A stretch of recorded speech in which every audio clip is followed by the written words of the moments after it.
I'm Susie Williamson, a fantasy fiction writer originally from Yorkshire, now based in Exeter. Bloodgift Chronicles is a series I'm currently working on. Set in distant but familiar lands, it's character-driven fantasy adventure featuring queer women protagonists.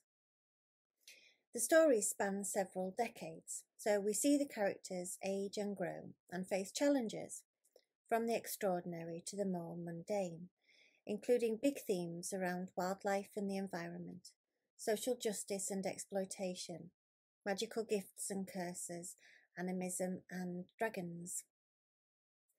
The sapphic storylines are some of my favourite bits. I have characters who remain throughout the series and others who join us partway through.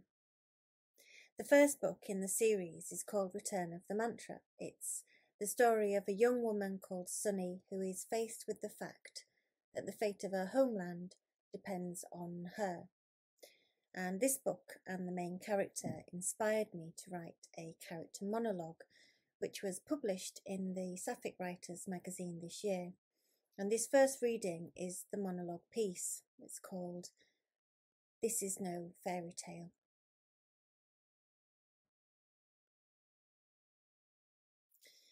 I am privy to secrets.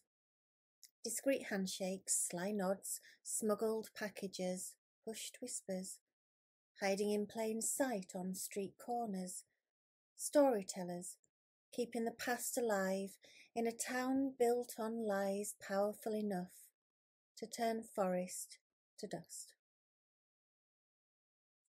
I am an awkward girl, spying with envy children swimming in the river, seeking respite from the desert sun while I bake on the banks, hood pulled low to hide my face from deniers of the past, when tribes moved with the seasons and rain fell upon a fertile land.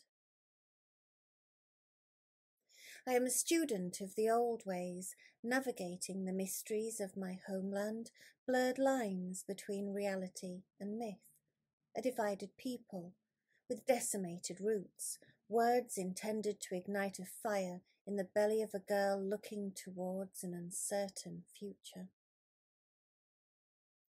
I am a frightened child surrounded by a miasma of fear and corruption, close enough to bring cold shivers, shocked by the revelation of my lesson, revealing me as the one to change the course, to restore balance and walk the path to emancipation. I am a fugitive, like an axe, severing all ties with the familiar, my world cast into the abyss, leaving nothing to cushion bleak fear and doubt. It was surely a grand mistake. It can't be awkward, frightened, desperate me, that the future depends.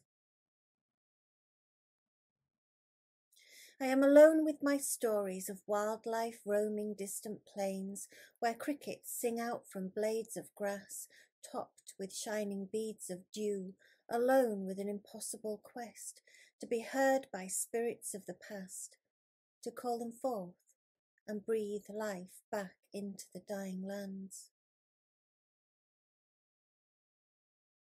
I am held captive by the mysteries of my heart, as the slightest touch of another woman's love brings an uncaged flutter. No longer alone, we stand together, storytellers, truth seekers, warriors fighting for peace, for justice, looking towards a new world.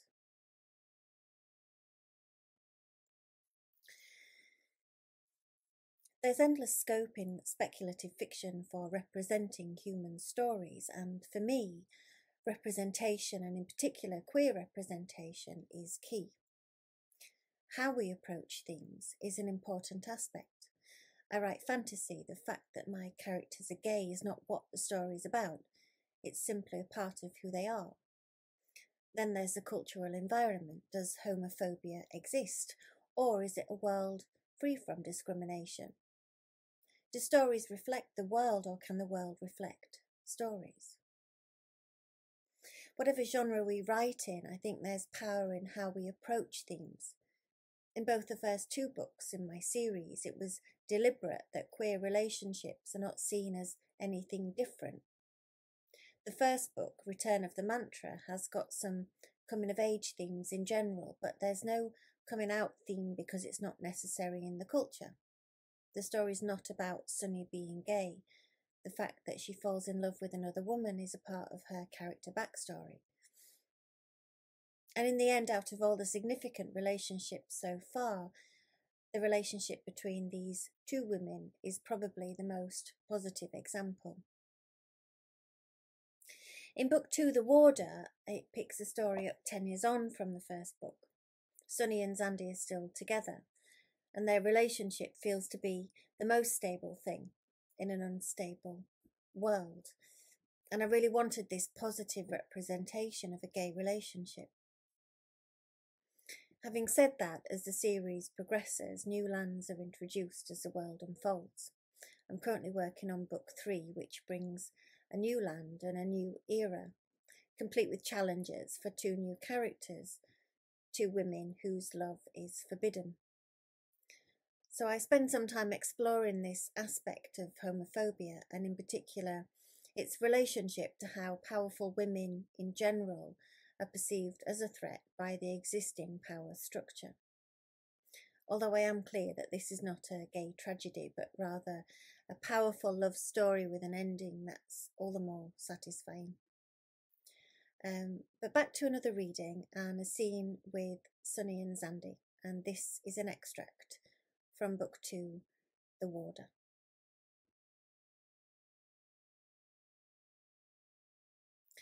I opened my eyes, still feeling the cold of Seraphe, as I re-entered the waking world. Lying on my side, watching the flickering glow of the candle still burning, the musty smell of the cellar was a comfort, the familiar aroma of home.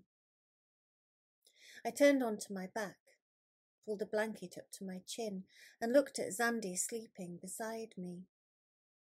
After years living together as lovers and friends, she was my constant, and I hers. We had built our cottage over the foundations of my childhood home, replicating the design of a single room with a grass roof built over the original cellar. Years ago, the old regime that had once governed the land had burnt my home to the ground, intending to trap me and my mother inside. Witch hunts no longer happened since the fall of the king, but sleeping upstairs still gave me nightmares of the fire. The candle crackled, almost burned out. I turned back onto my side, facing the steps, and closed my eyes, thinking of evenings spent with my mother in the cellar, reciting herbal lore and preparing ointments and potions. 10 years on, and I still missed her. She had taught me so much. I only wish we'd had more time. Remembering my mother was a comfort that never lasted, since it always led to the man responsible for tearing us apart, King Ronad. The king had been my enemy, but when I had finally come face to face with him, I realised the evil plaguing our beloved land delved deeper than just one man. The miners digging for crystals had delved too deep. Restless, I opened my eyes and pulled a blanket aside, careful not to wake Xandi as I sat on the edge of the bed. Sipping from a mug of water, I thought of Wanda's staring eyes in the dream and the hawk circling overhead. "Sunny," Xandi said. I turned to see her rub sleep from her eyes and said, "Go back to sleep." She sat up to lean on her elbow. "Another dream?" I nodded. She reached out and put a hand on my shoulder. "You're cold. Come back under the blanket." "I can't sleep. I'll go upstairs. I didn't mean to wake you." She sat up and put her arms around my waist, resting her chin on my shoulder, pressing her cheek against mine. "What is it?" she said. "Is it Wanda?" She was accustomed to my dream walking.